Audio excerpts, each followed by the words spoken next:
All right. Well, welcome everybody to this last minute class. I know gave very little heads up.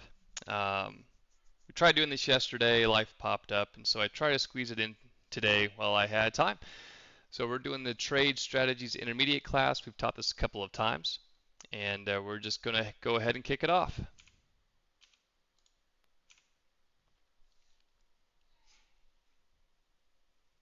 So class rules, please set your microphone to push to talk or mute.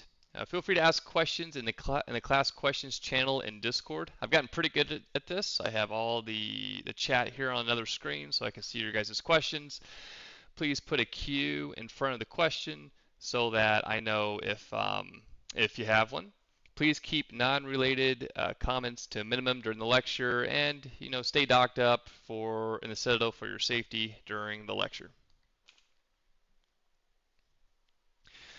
So we're going to be talking about a lot of things here today. Market locations, why they exist, where they're at, hauling tactics and staying safe, station trading, identifying shortages. We're going to spend a lot of time on this.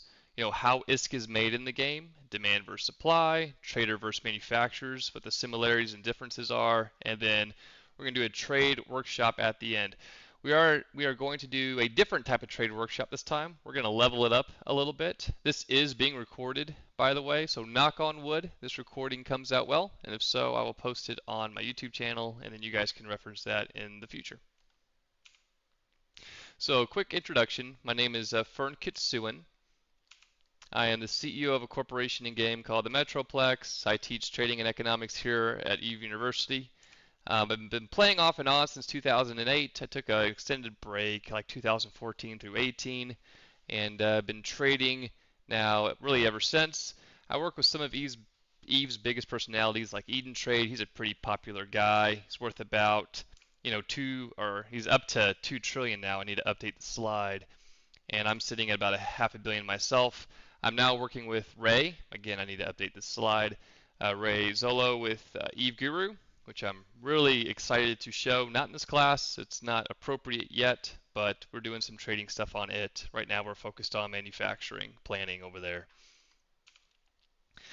So because this is a trading class, we're going to focus on the value of trading. So why trade? Why do traders exist? So traders exist for a variety of reasons. One, to facilitate quick sales. So assisting pilots by purchasing their items through buy orders, providing a fast and reliable way to convert assets into ISK. When you're mission running and you got stuff that you get from the mission, circuit boards and they're basically broken salvageable items, and you take them to JITA or your mission station or wherever it is you're at and you sell it, you're not selling it to an NPC. You are selling it to a player. Somebody put that buy order in that region, and you're going to sell that for the cheap because you want fast ISK. The trader is going to take those cheaper items and take it to a hub where they're going to make a profit. They're going to list the item on the sold order higher than what they paid for it. And so what this does is it motivates the seller, or excuse me, it motivates the trader to give you convenience. So instead of you having to travel and drop your crap off to make that quick buck, the trader is going to do that for you. Another value for trading is exploiting regional market discrepancies. So sometimes items in some regions of the universe are much cheaper than in other regions of the universe. We're going to cover this at length later. So the trader creates value by buying items at lower prices in one region and reselling them in another, particularly in areas with market shortages, which we're going to hammer a lot here later in the lecture. Another reason is providing accessibility and convenience. We've already talked about this, moving inexpensive items to remote or difficult to access locations. So like Tashmarkan is some place that pops into my mind, or Corazor. These are two markets that Eden Trade runs out in the middle of nowhere, and they do very well because they're out in the middle of nowhere. And so by providing convenience so folks don't have to travel as far is another function that traders play in the universe. So let's talk about location. So what I have here is the HiSec, I call it the HiSec Highway, this big NASCAR roundabout track. And in these regions are different players. So these markets have popped up. You've got Jita over here, Heck and Renz, Dodixie and Amar. Why? Why are these markets spread across HiSec? Well, there's one really important reason, and it's called location.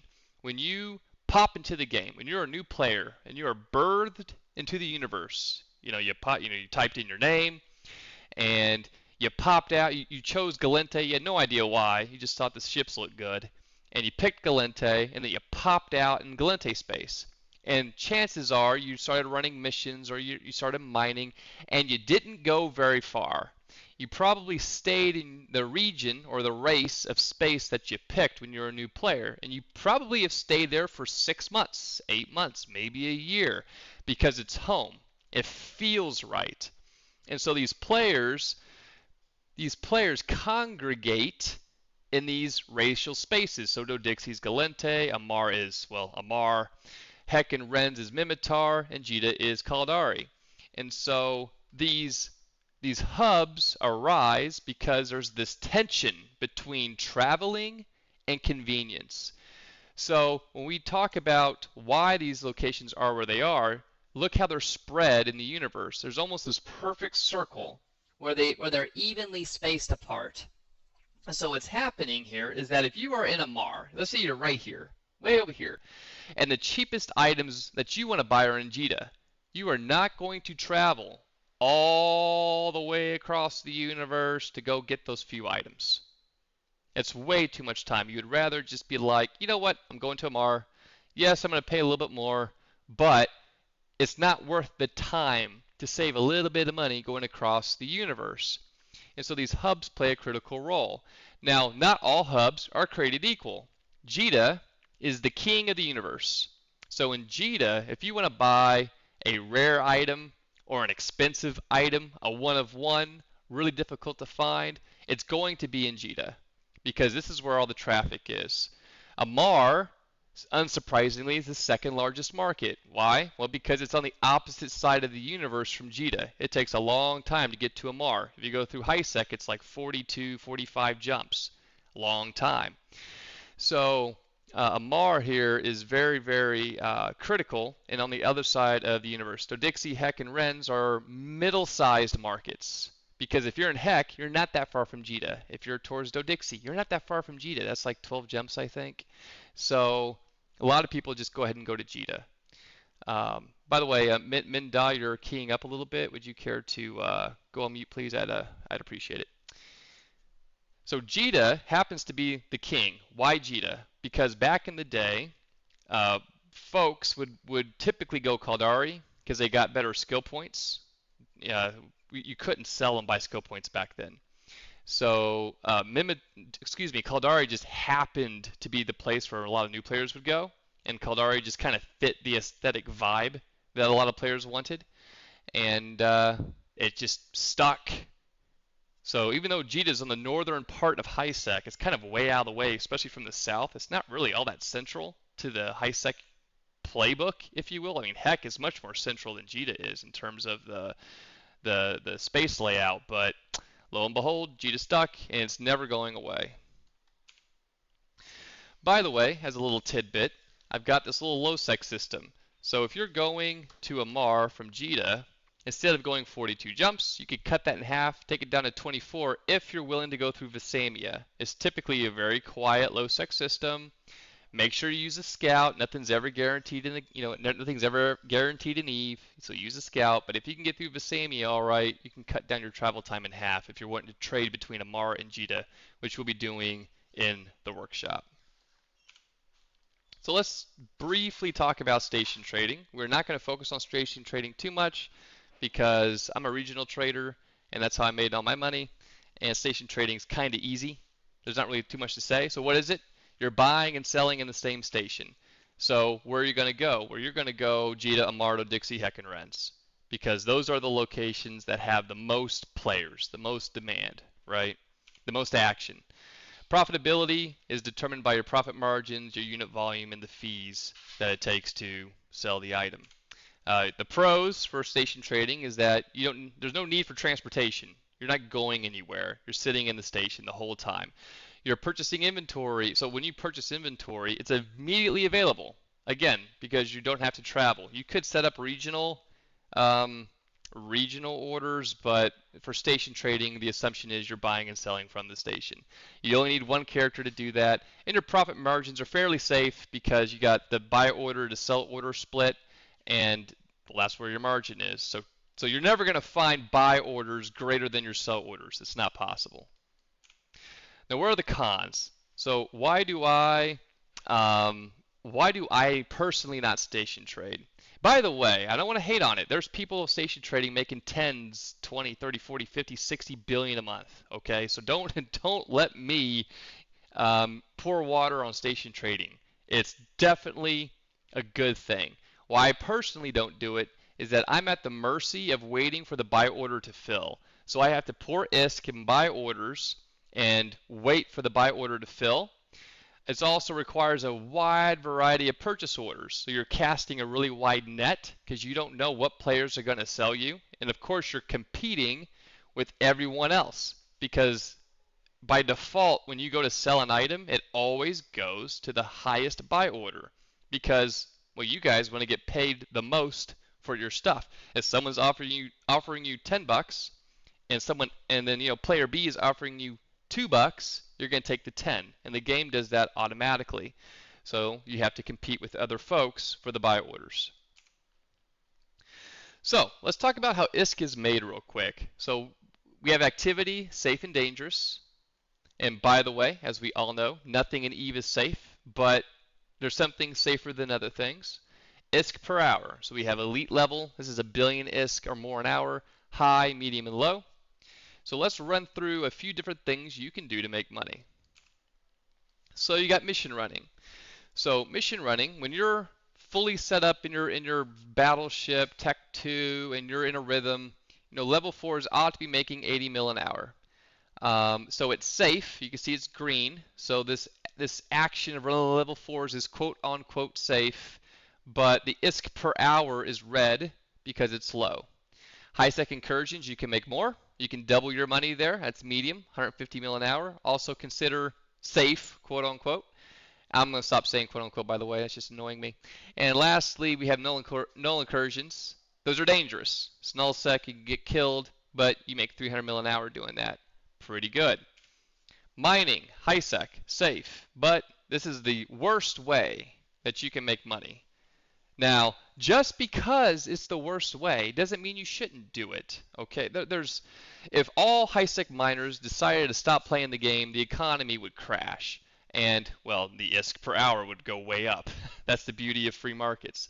But some people want to mine because they want to chill and have a good time, or they're running 6 accounts at the same time, right? Or they're playing some lo-fi music while they're studying for their exam and they just want to see mining lasers going off. So don't feel pressured to do some other thing if you love what you're currently doing, because you will quit the game so quick if you try to box into that meta of trying to maximize your ISK per hour. It ain't worth it. You'll burn out in the long run. Do what's fun and you'll be fine. Low sec, dangerous, 75 mil an hour. Null and wormhole space, really dangerous, 200 mil an hour. Exploration. Exploration is kind of like running the lottery a little bit. Sometimes you hit big, sometimes you go broke. And so we're running just kind of the averages over time. High sec, safe, 40 mil an hour. Low sec and null is dangerous with 100 and 200 mil an hour for exploration and hacking stuff. Industry, this is hours in doing actual work. Because a lot of times when you do industry, you set a job and then you walk away for a week. So I'm considering, ISK made per hour of actually doing something with manufacturing. This is all safe. I mean, you sit in a station. Technically, now that I think about it, I need to change reactions to red because reactions you can only do in low sec. So I will fix that. So 50 mil for Tech 2, 100 mil for reactions, 150 for Tech 3. Now some people what's great about industry is that a lot of people will throw a lot of accounts, a lot of pilots. I know a guy who has 50 accounts, 150 manufacturers, right? And so even though it's 100 mil per hour, he throws a lot of characters at it, and therefore he gets really big returns if you're willing to manage all of that. So industry can be really good to scale with a lot of accounts and characters if you're willing to do the work. And lastly, trading. So I picked being a trader because I believe trading is the best way of making ISK as a solo player. So I don't need anyone's help to be a trader. I can do it by myself. It's not that complicated, and when done right, I can make a ton of money doing it. So if you're a basic trader, you're probably making 50 mil an hour if you're dabbling. Advanced, which is we're going to talk about today, you'll be making 200 mil an hour. This recent workshop change I did, you might push it. You might push a billion. You might. It might be possible. So pretty excited to show you guys that. Wealth distribution. So I'm not going to spend a whole lot of time here, but what's important is the top 5% of the players have 2/3 of all the ISK in the universe. That is very normal for capitalization type of markets because the bigger pot of money you have, the more capital you have, the more you can do with it. It's like a snowball that gets rolled down a hill. 5% interest over $10 is very different than 5% interest over $1 billion, right? And so it's just the law of large numbers start to pile in. So top 5% own 2/3 of the ISK of all the universe. These folks are not price sensitive, right? They just don't care. Now the rest of the folks, though, 80% of the players only hold the bottom 80%. These folks right here, which is 80% of the players, they only hold 9%. So the reason I'm highlighting that is trade is important because people are price sensitive. You can't just list your stuff for whatever you want because people are not going to pay for it. If you bought a battleship for 100 million and you list it for 2 billion because it's the only ship on the market, it probably still won't sell because these guys are going to wait for the cheaper battleship to come out. So there's that to keep in mind. And we've all experienced this where you're on a you need a Tech 2 laser and it usually sells for $1 million, and then you go to Tajita or wherever and there's none there except like 3 of them and they're selling it for 50 million each, and you're like, nah, I'll just wait. But folks like the top 5%, they don't give a crap. They'll be like, I want that laser, I need it now, I'm just going to pay for it. So that's definitely the exception, it's not the rule. Demand and supply. So before you can be a trader, you have to be a basic economist. Very, very basic. I'm going to run through this as quickly as I can, but if you do not understand demand and supply, if you cannot detect a shortage by looking at a graph within seconds, you're going to be a bad trader. And I'm not saying that to hurt your feelings, because you can do it. You can learn this stuff and get really good. And it also applies to the real world. So let's go ahead and run through this real quick. So you have demand, supply, and price. I also have a lot of graphs coming to kind of help out with this. I love economics. This is one of my favorite classes when I took at university some years ago. Wow, that's been a long time ago. Okay, so demand. This is the most important driver of any economy because if the demand is not there, it doesn't matter, does it? If you're making a widget that no one wants, you can make as many as you want, and they're just going to pile up in your house because no one cares. So you can have all the supply you want, but demand is the engine that matters. And that's why we're going to spend a lot of time here talking about demand. So let's pretend we have an item and demand goes up. It suddenly goes up.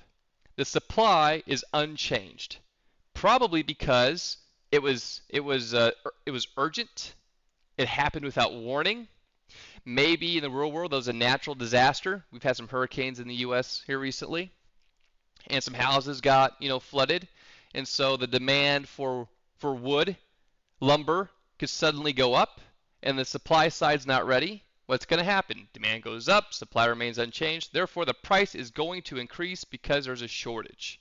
It's going to drive to a shortage. If supply doesn't do anything, eventually the market will run out of whatever that item is, and that item becomes very, very, very valuable. So this is where we want to be. As traders, we want to sit and camp out in the shortages. Find shortages, because that's where the money is. Surpluses is what we want to avoid. Surpluses are bad. So the demand, in this case, the demand is going down. The supply remained unchanged. So we have a factory. It's kicking out 1,000 widgets. The demand drops. They keep kicking out that 1,000 widgets. So they have to keep dropping the price for folks to buy their widgets. So if supply is greater than demand, it puts downward pressure on pricing. So we're going to keep walking this down. If demand remains unchanged, but supply disappears, price goes up. We have seen this with fuel blocks, where the demand is basically the same, but the supply dropped because all these nullsec alliances needed it at the time for their skyhooks, and they did not put it on the JITA market. So they were taking care of the nullsec stuff, not the high-sec stuff. And so in JITA, we're going to see some examples where the price skyrocketed because all that supply was pulled off the marketplace. And then lastly, if the demand remains unchanged and supply goes up for some reason, then price will go down. And this is where, we see this with minerals. There's people who are mining, right? So the demand for, trit is basically stable, more or less. But if you suddenly get a big wave of new players mining trit and high-sec, that's going to increase the supply and therefore push down the price on Tritanium. Market equilibrium. So everything we've talked about, price going up, price going down, is all about driving the market to equilibrium. So equilibrium is where the supply and demand, so we're going to walk through this slide here. So supply and demand balance. Market equilibrium occurs when the quantity supplied equals the quantity demanded at a specific price, leading to a stable market condition. The equilibrium price is the price at which the market reaches equilibrium, and there's no tendency for it to change. So in perfectly balanced markets, pricing never changes. The factory builds exactly what people need at a price that everyone is happy with. Market clearing. So at equilibrium, the market clears, meaning that there is no excess supplies or shortages, and all products offered are purchased. So again, at a perfect clearing price, there is nothing left in inventory. Warehouses are empty. You have exactly what you need, when you need it, at a price that everyone is happy with. Dynamic adjustments. So if prices are above or below the equilibrium, the market will start to self-adjust as surpluses lead to price decreases and shortages lead to price increases. And consumer and producer surpluses at equilibrium, the combined benefits of both customers and producers are maximized, reflecting an efficient market outcome. So, if you could think about, what's something in the real world that looks like this, I would say probably something like milk or bread. So it's pretty stable on the supply, it's pretty stable on the demand, it's at a price that everyone is generally, I'm going to say generally, happy with. We could say that milk is too expensive, but you're still buying it. So this is usually kind of just your boring type of products that you have to have. Toilet paper, right? Unless there's a pandemic. But generally it's just the boring items. And we all know from the real world that crap happens. There's surprises, natural disasters, things that mess up the plan. And because of that, it's jerking around pricing. In Eve, it could be wars or like goons suddenly moving, right? These big events that suddenly trigger a big market action. So market surpluses, this is what we want.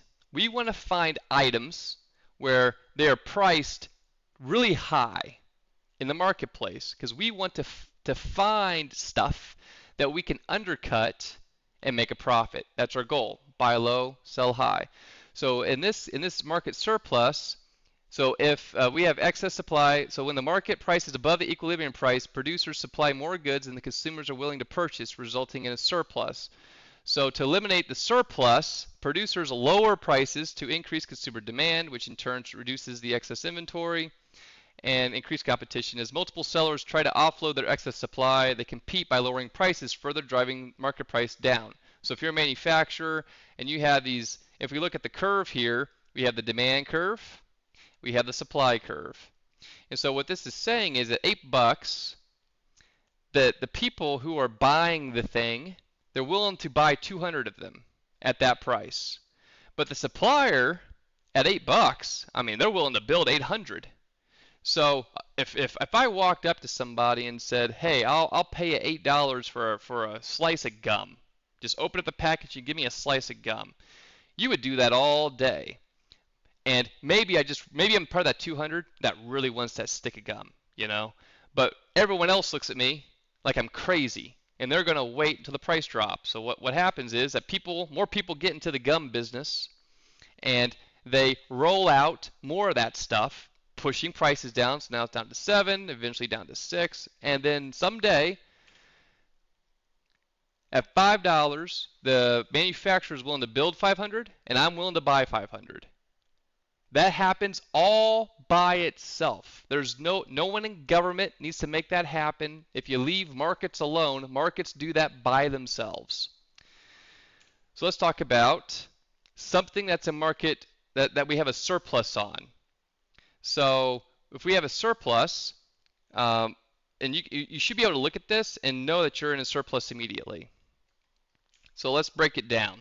You can see the equilibrium price is dropping.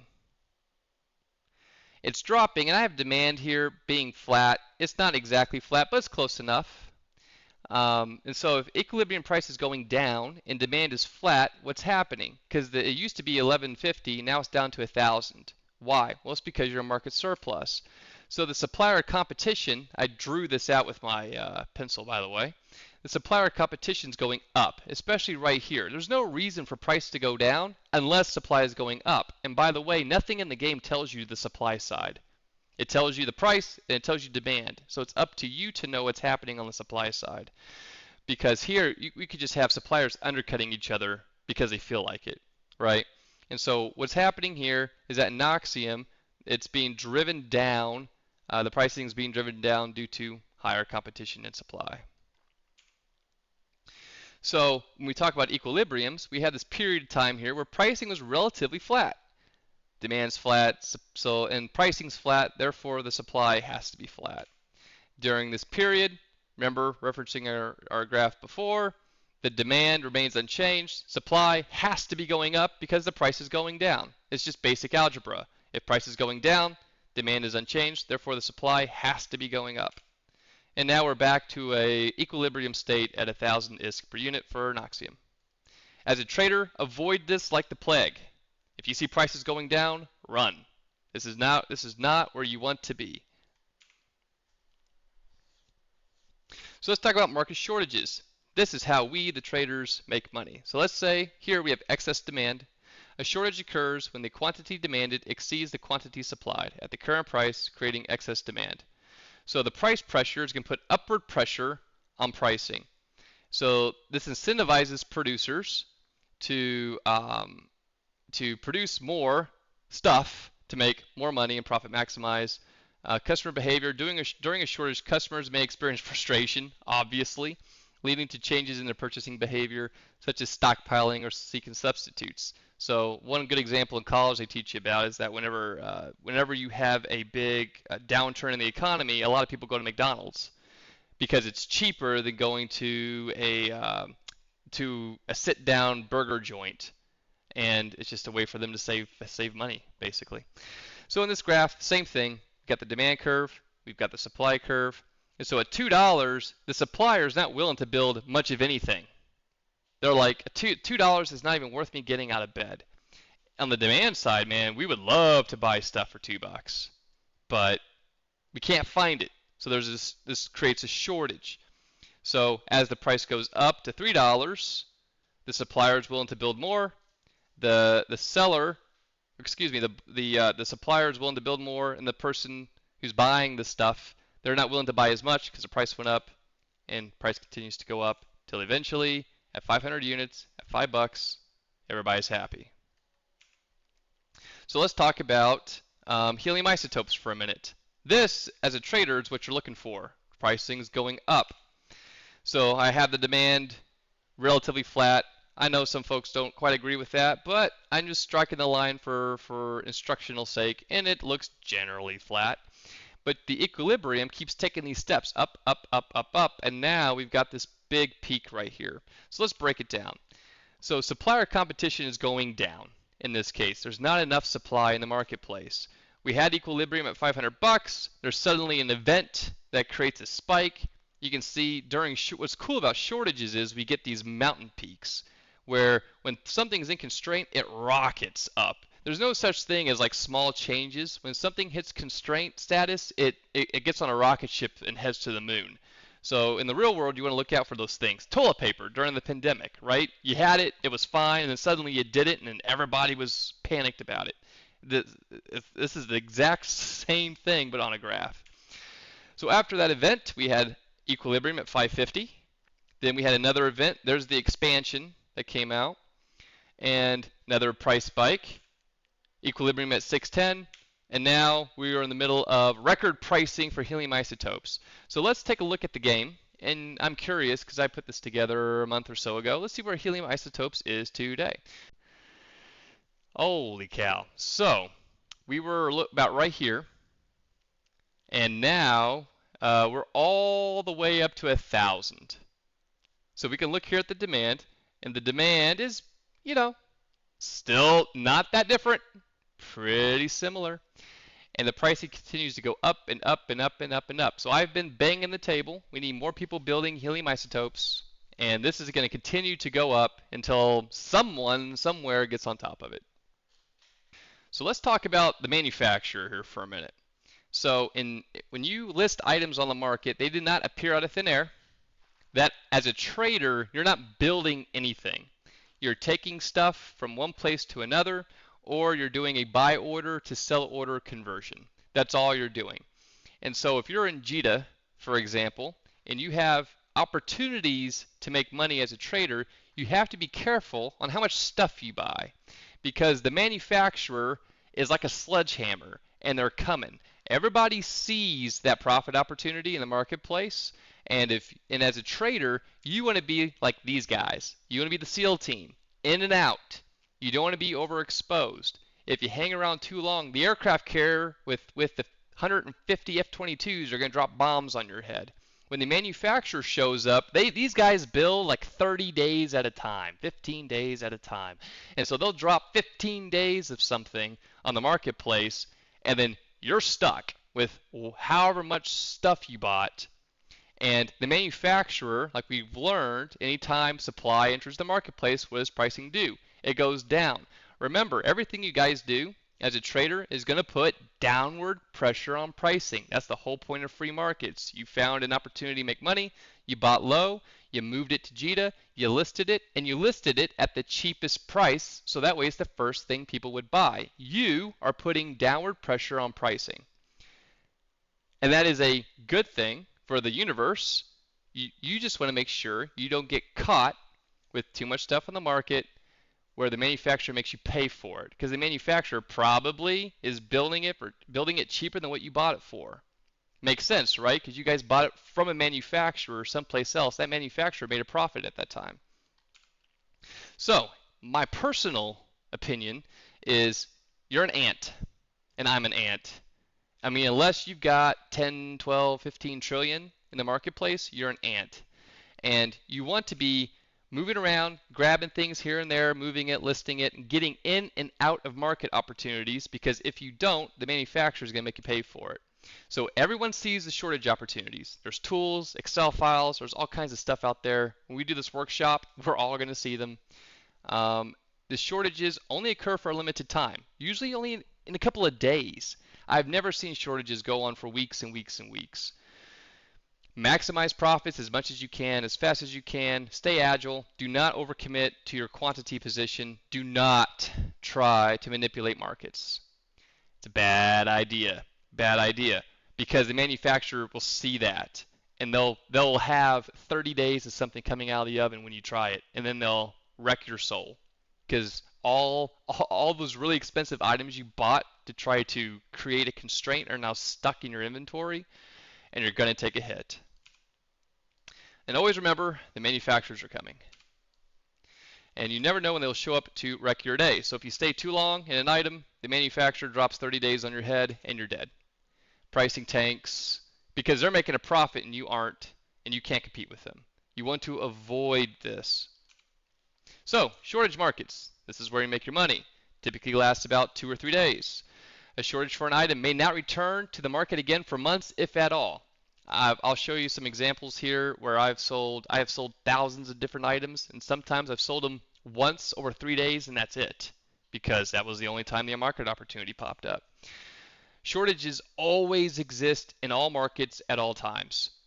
No one, if we hired an army, we could not push the universe to equilibrium. It's not physically possible. So there's always opportunities to make money. And traders spend most of their time planning and not executing. That's the same for manufacturers as well.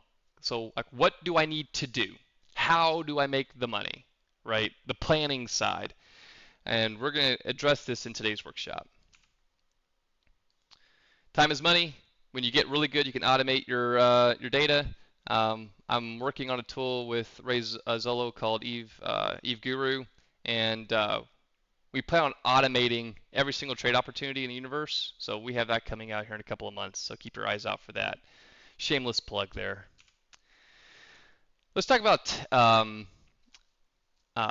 hauling really fast. So if you're trading, you're also probably a hauler. This used to be good. This had a million effective hit points, great fit, very expensive, very nice. I used to mock safety in Uedama when I'd fly through with 30 billion in my cargo hold. And then I saw some kill mails later on because they try to kill me with like 30 Taluses and they get wiped out. But this guy, I'll give safety credit, they do adapt. This guy had more effective hit points than me and he died. I lost 30 billion there. And what they did is half the fleet were these neuting destroyers. So they basically would insta-nute, drain the capacitor of the ship, and all the hardeners would turn off, which, he goes from 1 million effective hit points to paper thin. So credit to safety on that. The best thing you can do now is what's called the micro warp drive cloak trick. I don't have an example of that here. You can just go on YouTube and YouTube it. The micro warp drive cloak trick. Basically, you put your micro warp drive coming out of cloak, and then you instantly warp before you get locked. So that's the safest way to move now. So you probably want to master that if you're hauling really expensive things. Workshop time. So this is the strategy we're going to do in the workshop. We are going to run a simulation where, and thank you for that, Slow Motions. He put a little link down there if you guys need that. Appreciate that. So we're going to run a strategy where we're going to take cheap things from Amard, Odixie, Heck, and Rens, and we're going to take it to JITA, and we're going to sell it. This is what's called sell to sell. So you could put out buy orders and wait, or if you're like me, I don't want to wait. So I'm going to go to these markets. I'm going to buy the item right out of the marketplace. Right click, buy item. One bonus to that is that you don't pay taxes when you buy things, and you don't pay fees. So that's a nice little perk. So we're doing a sell to sell. We're going to buy items. We're going to pick them up in our hauler, and we're going to take them to JITA. You all should see the station trading page, and we're going to go ahead and modify this a little bit. So what's cool about station trading is that it gives us the demand signal. So we're going to merge station trading with regional trading in the same file, and I'm going to show you how we're going to do that. So first, we want to know where are we selling to. We want to know the targeted demand of where we're selling to. So we're going to sell to JITA in this case. It could be any state. It could be Amar if you wanted to. But for this, we're going to do JITA, and we're going to type this in.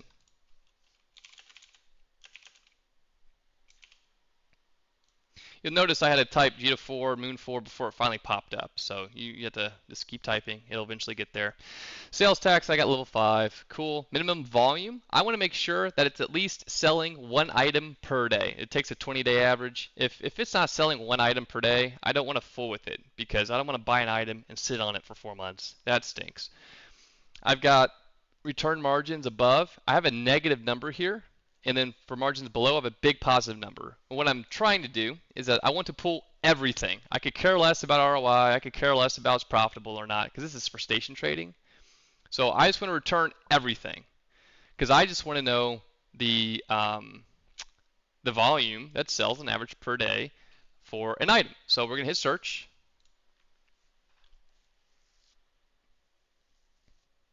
This doesn't take very long to run.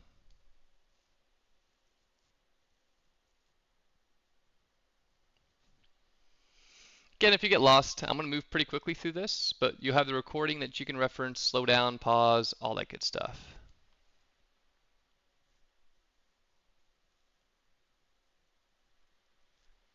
So we have this. I'm not going to spend any time on this. We're just going to scroll down. We're going to export to Excel. It's basically instant. And I'm going to open that and reshare my screen on the Excel file. All right, here we go. So this is the Excel file that you will get when you download that.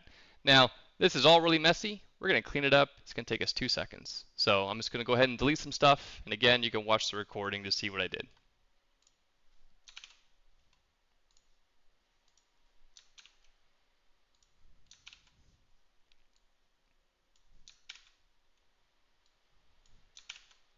That's it. So what this tells me is that for this item, it sells 2 per day. This item, 3 per day. 6 per day. I can sort this. So I got these server databases, 800,000 a day. You get the idea. All right, this is our demand. So we're going to title this JITA demand. Awesome. Now we're going to go back to our space, Eve space thing. Let me go ahead and change the screen on that. And we're going to go to the regional this time. So we're going to go home. We're going to do station to station. And we're going to choose, we're going to do Amar, No-Dixie, Renz, and Heck, and we're going to JITA. So start here, go here. Down here, I want at least a 20% return on investment. Because remember, when you enter the marketplace, you're putting downward pressure on pricing. And so this return on investment, that's your margin. So you want to make sure it's pretty healthy to absorb fees and competition. By the way, Min, you're keying up again. I've got security, any security is fine. Shortest route doesn't really matter. Trade preference, this is important. I have set it to sell to sell. I want to go to these locations, buy the item off the sell price, and then take it right to JITA. So we're going to go ahead and click on search here.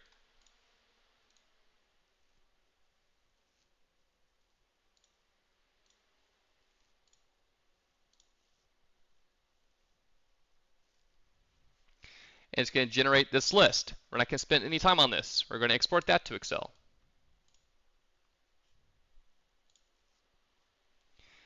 Min, by the way, you're keying up. Minda. So that is now exporting to Excel. And we're going to copy that into another tab. All right, so what I've done is I've taken that sheet and I just created a tab, hit the little plus button, and just copy pasted it in. Really simple. I'm going to retitle this summary or whatever I want. And I'm going to do a little bit of cleanup work.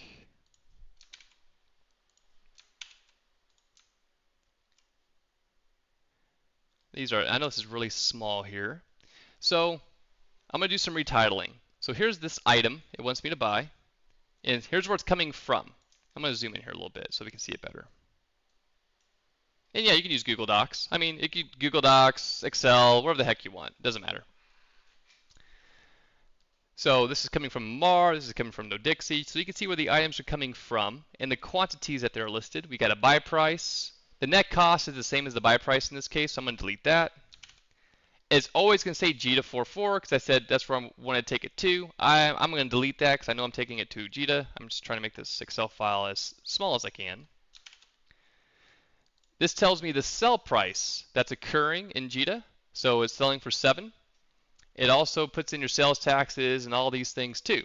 So the net sales, gross margin, sales tax. But what we really want, what we really care about is profit per item. So I'm just going to hide all these for now. Maybe I need them later. I'm not really sure. But we're just going to hide them. Where's my hide at? Give me a second. There we go. Now I've got this, and we'll keep total volume. It's good to know how heavy things are. ROI is fine, I guess. It's not going to hurt nothing. So this tells me all my opportunities, but this is just the supply side. This tells me the supply of things. I don't know if this stuff is wanted. If it's not wanted, why would I buy it? So we're going to do a very important, it's called a VLOOKUP in Excel. We're going to VLOOKUP the demand into the summary. So I'm going to retitle this as location quantity. better yet, destination quantity. So the destination is here.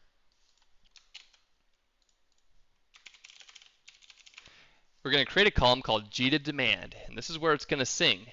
Now, we don't want to use the item. We want to use the item ID because it's just better. Sometimes there are some one-to-many relationships where the same item name is shared between IDs. I don't know why the heck CCP did that, but it doesn't matter. We're going to use the item ID. So we're going to VLOOKUP this ID with this, drag it, go to 3, and false. If you have no idea what I just did, it's okay.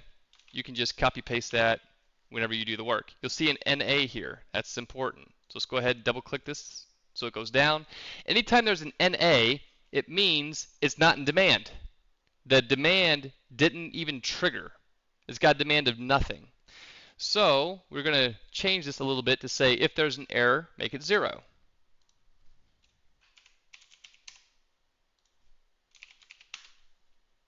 And then we'll double click that. So now anything that has demand of 0 is 0, and we automatically know this is the crap you don't want to buy. So even though your profit per item is 5 billion, 4 billion per item, 4.5 billion per item, who gives a crap? Because no one's buying that stuff. So we are going to do a little filter here and get rid of all the zeros because I don't want to see zeros. Beautiful. So now we have every single trading opportunity in the game that you can make money on. That's above a 20% ROI. I'm going to make that percentages. Okay. But how do you know where the big impact items are? We're going to create a little formula, very teeny tiny formula called total opportunity.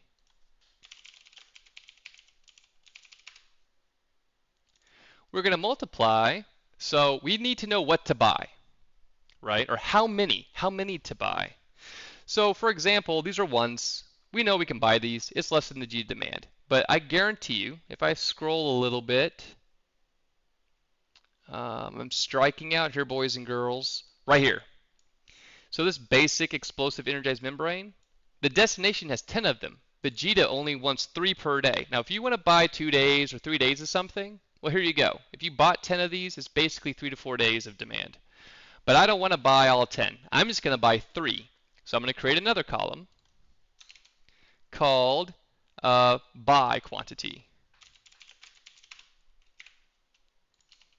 And this is telling me the quantity I want to buy. And it's going to be the minimum of these 2 columns. Because obviously I want to buy 2, but there's not 2 of them in Dodixie. So even if I wanted to say I want 2 of them, I can't physically buy them because there's only 1.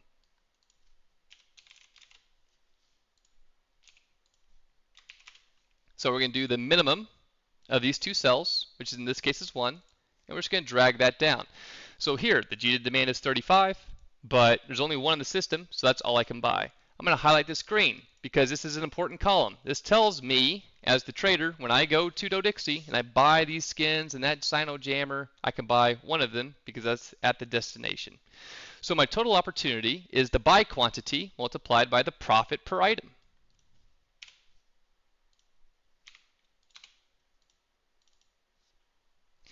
And because I want to focus my time on all the big hitters, here is your list. There are currently, according to this tool, 25 billion ISK of opportunities for 1 day of JITA demand.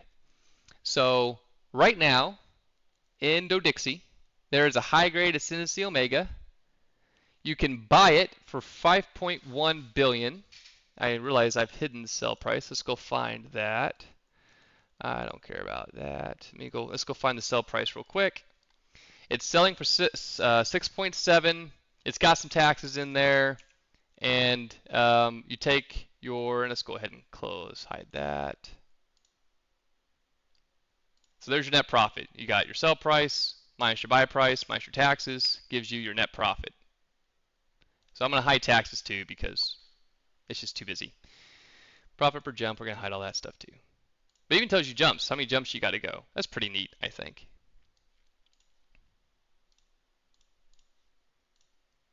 So this total opportunity column this is what you want to chase. So you should be making haste because Indo-Dixie, of all places, has some pretty heavy-hitting items. So this Arc Savant skin, that's right, you get to buy skins. The buy price is 1.1 bill. It sells 1 per day. The sell price right now is 1.7.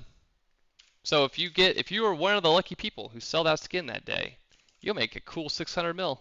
And it takes up no space, 0.01 meters cubed of space. You can put that in a frigate.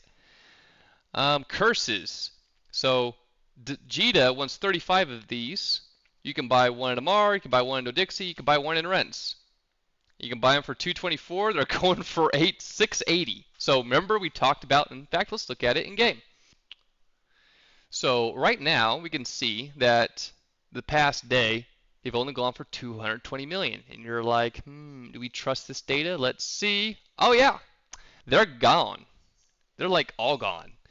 So curses are gone. And somebody who's a trader said, well, I'm going to supply curses on the marketplace.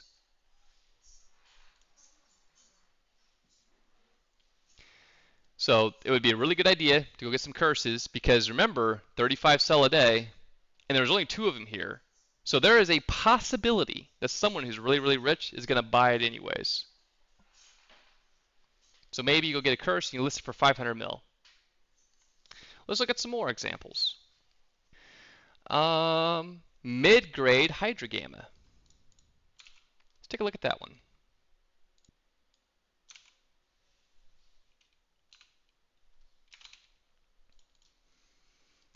They're going for $5.99. According to the Excel file, they are selling 3 per day. So 3 of these are going to sell today. You can buy one in Amar right now for $260. If we look at the price history, no one has bought one yet. They're going for 220 mil. But the likelihood of someone buying one it could happen. 3 per day. Maybe they wait, maybe they don't. But look, they've sold for 700 million in the past. So it could happen. Somebody came along and bought 15 of these. This person might be trying to manipulate the market. Sometimes you can tell if we look at the expires in to see, because sometimes if someone's been trying to manipulate the market, you'll see these timers be very, very close to each other. But it doesn't really look like it. These all look like different sellers because you have these different time frames. So I don't think this is a manipulation. I just think that we're out of them. So this is right. That should make you guys feel good.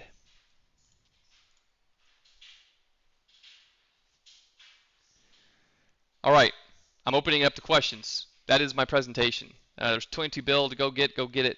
25 bill to go get it. I'm now opening it up for Q&A. How is one safely transport? Great question. So there's a couple things you can do. The answer is carefully. You are correct. So we can look at total volume, right? This is 1 cubic meter, a tenth of a cubic meter. 1, 1, 1, tenth, 1, 1. I mean, if I just started highlighting this stuff right here, so I just highlighted 5 billion, okay? 5 billion ISKIN profits. You could stick that in an anathema, put it in like a cloaky covert ops, and you could be a trading cloaky, literally. So interceptors work fine, but something that can warp while cloaked is even better because you really eliminate the chance of getting whacked. I guess if someone wanted to smart bomb you on an outbound gate, if they thought if you were freaking rich, they could do that. But yeah, a cloaky is not a bad play there. Otherwise, you want to master, because this is like 120,000 total volume, right? Now I think this is not considering packaged volume, because I believe the curse is not, it's not 120K packaged, right? It's unpackaged. So unfortunately the tool is not doing a good job there. So when you have this 5K, this is supposed to be 10K. This, I would use a bustard. Use a something very, very tanky like I talked about earlier. and master the cloak warp drive trick. You can always haul at really weird hours. There's different Twitch streams, by the way, for Uedama. So you can get on Twitch and look at the Uedama gate live, at least within the past 10 seconds, to see what the gate looks like and what local looks like. They have statistics on ganks that's happening hour by hour. And so if you have, there it is, Uedama Scout, thank you for that.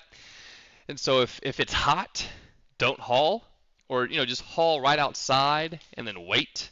And then whenever the coast is clear, you can go get it. So you just have to be smart. You could also use someone like PushX. So if you have, let's filter for just Ammar. See, when you go to Ammar, this is what you do. You'd filter for Ammar, and you'd be like, all right, if I need a lot of or no, wrong button. I need 139 million M3. That's a lot of M3, right? But you could hire PushX if you think the pricing will hold for more than 3 days. It's risky. Personally, I don't do it unless I know it's a sure thing. If I can't fit it in my ship, I just don't pick it up. So this is a damnation. Again, this total volume's wrong. It's probably like under 50. It's definitely under 50K. But anyways, so do it carefully. Use the scout. Because you're going to want to pack. If you think about it, here's your buy price, right? So let's talk about how much capital it takes. So here's your opportunity. You've got 10 billion ISK in profit opportunities sitting in Ammar right now. So if you want to know how much is it going to cost for me to realize that, let's do the math.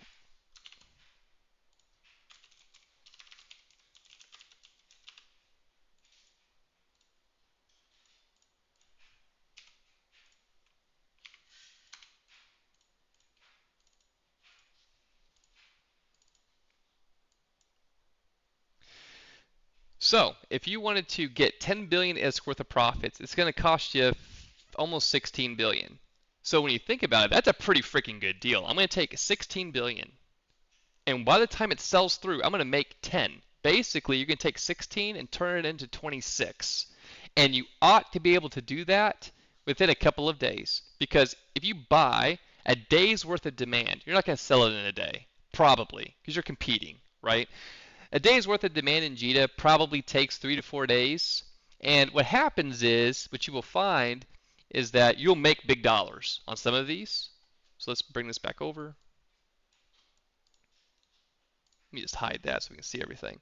You're going to make some big dollars on some of these, and some of them you'll break even on because the price will suddenly start crashing because everybody gets in on it. Some of it you may go a little bit negative on. I've had someone ask me, do you recommend going negative to free up the ISK? Yes. Yes, yes, yes.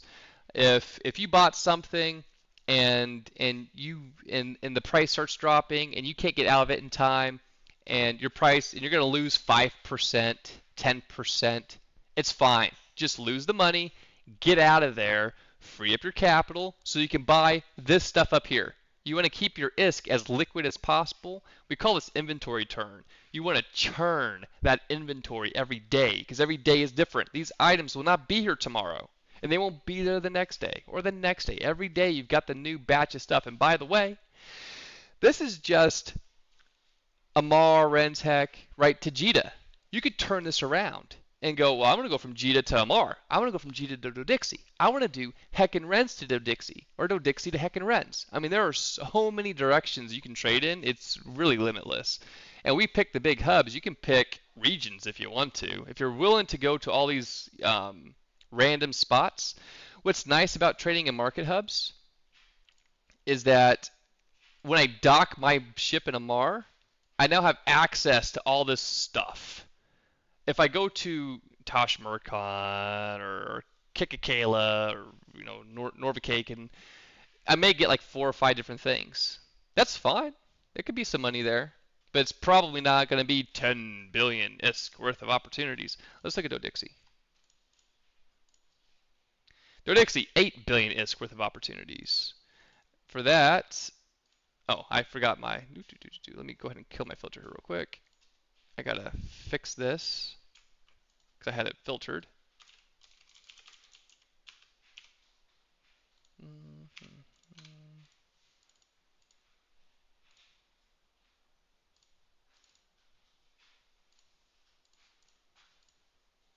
So to Dixie, I need to spend 19 billion to make 8. That ain't bad. So my 19 will turn into 27 when I'm done. That's like a 30. You start doing the math. That's 33%. You know, we said Amar was better. We said Amar. If we looked at Amar was you spend 16, you get 10. That's like that's almost. I mean, it's not double, but it's getting there. That's pretty freaking good. Definitely want to do that. Let's look at Heck. Heck, 2.8 billion isk worth of opportunities. It'll cost you 5 bill. So there's just not as much stuff in Heck because Heck is a smaller market. Like we talked about earlier. We looked at Rens. Rens, you need 6.5 and you'll make 3.4. That's a 50% ROI. Big fat margins to hedge you against the competition. Not getting a lot of questions, which either means you guys are blown away and you're really happy, or you're not happy at all. So, not sure which one it is. Any other questions? Oh, good feedback. Awesome, awesome. I mean, this is basically it. So I've got 15 more minutes. I'll just hang out here if you guys have questions. This is technically ended. I'm going to send the link. Let me go ahead and get that going here. Could you guys please, pretty please, fill out the questionnaire that is required for these feedbacks? Let me go ahead and copy that. This would do me a great service if you folks would be willing to please spend 1 minute, fill this out, a 1-sentence review. Like, I know it says the whole just right stuff towards the bottom, and you put your name in there and things. That's great. I don't really look at any of that. I want the one-liner. Give me a one-liner that you like. 1 or 2 sentences. Some folks write books in the review, which I appreciate, but I do turn into a glazed donut when I get halfway through it. So if we could keep it to like 2 or 3 sentences, I'd really appreciate it. But if you have to spill your heart, I promise, I will read it.